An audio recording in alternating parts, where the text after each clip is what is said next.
नमस्कार हरि प्रेमियों, माइंडफुल भक्ति चैनल में आपका स्वागत है। हरि प्रेमियों, कैसे हैं आप? उम्मीद है आप सब अच्छे होंगे। आइए आज का प्रसंग शुरू करते हैं। आज का प्रसंग है माघ मास महात्म्य कथा अध्याय 21। हरि प्रेमियों, वीडियो को अंत तक ज़रूर देखना। अगर आप चैनल पर नए हैं तो प्लीज़ सब्सक्राइब करें और बेल आइकॉन को ज़रूर दबाएं ताकि आप तक हमारे सारे नोटिफिकेशन पहुंचते रहे। हरि प्रेमियों, आइए जानते हैं 20वें अध्याय से आगे की कथा। 21वां अध्याय। लोमस जी कहने लगे कि पूर्व काल में अवंती देश में वीरसेन नाम का राजा था। उसने नर्मदा के किनारे राजसूय यज्ञ किया और अश्वमेध यज्ञ भी किए, जिनके खम्भे सोने के बनाए गए थे। ब्राह्मणों को अन्न का बहुत सा दान दिया और बहुत सी गाय, सुंदर वस्त्र और सोने के आभूषण दान में दिए। वह देवताओं का भक्त और दान करने वाला था। भद्रक नाम का एक ब्राह्मण, जो अत्यंत मूर्ख, कुलहीन, कृषि कार्य करने वाला, दुराचारी तथा अधर्मी था, वह भाई बंधुओं का त्यागा हुआ इधर उधर घूमता हुआ देव यात्रियों के साथ प्रयाग में आया और माघ में उनके साथ 3 दिन तक स्नान किया। वह 3 दिन में ही निष्पाप हो गया। फिर वह अपने घर चला गया। वह ब्राह्मण और राजा दोनों एक ही दिन मृत्यु को प्राप्त हुए। मैंने इन दोनों को बराबर इंद्रलोक में देखा। तेज, रूप, बल, स्त्री, वस्त्र और आभूषणों में दोनों समान थे। ऐसा देखकर उसके महात्म्य को क्या कहा जाए।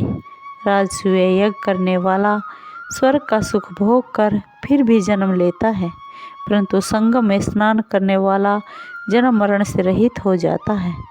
गंगा और यमुना के संगम की हवा के सफर से ही बहुत से दुख नष्ट हो जाते हैं। अधिक क्या कहें, और किसी भी तीर्थ में किए गए पाप माघ मास में प्रयाग में स्नान करने से नष्ट हो जाते हैं। मैं पिशाच मोचन नाम का एक पुराना इतिहास सुनाता हूँ। इस इतिहास को यह कन्याएं और तुम्हारा पुत्र भी सुने, इससे इनको स्मृति प्राप्त होगी। पुराने समय में देवद्युति नाम का एक बड़ा गंभीर और वेदों का पारंगत एक वैष्णव ब्राह्मण था। उसने पिशाच को निर्मुक्त किया था। वेद निधि कहने लगे कि वह कहाँ का रहने वाला, किसका पुत्र और किस पिशाच को उसने निर्मुक्त किया। आप विस्तार पूर्वक यह सब कथा सुनाइए। लोमस ऋषि ने कहा, किल्पज्ञ से निकली हुई सुंदर सरस्वती के किनारे पर उसका स्थान था। जंगल के बीच में पुण्य जल वाली सरस्वती बहती थी। वन में अनेक प्रकार के पशु भी विचरते थे। उस ब्राह्मण के श्राप के भय से पवन भी बहुत सुंदर चलती थी और वन चैत्र रथ के समान था। उस जगह धर्मात्मा देवद्युति रहता था।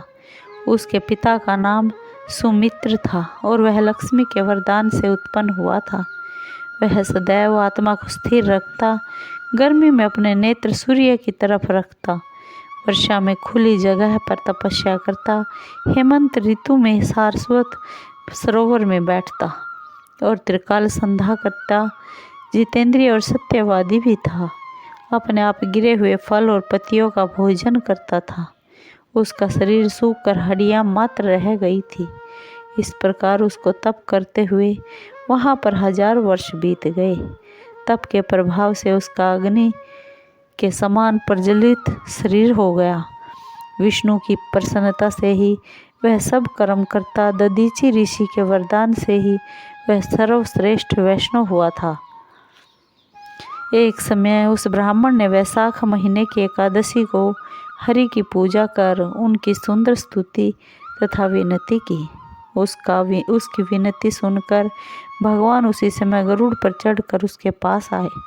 चतुर्भुज, विशाल नेत्र, मेघ जैसा स्वरूप, भगवान को स्पष्ट देखकर प्रसन्नता के मारे उसकी आंखों में आंसू भर आए। कृतकृत्य होकर उसने भगवान को प्रणाम किया। उसने अपने शरीर को याद भी न रखा और भगवान के ध्यान में लीन हो गया। तब भगवान ने कहा कि हे देवद्युति, मैं जानता हूँ कि तुम मेरे परम भक्त हो।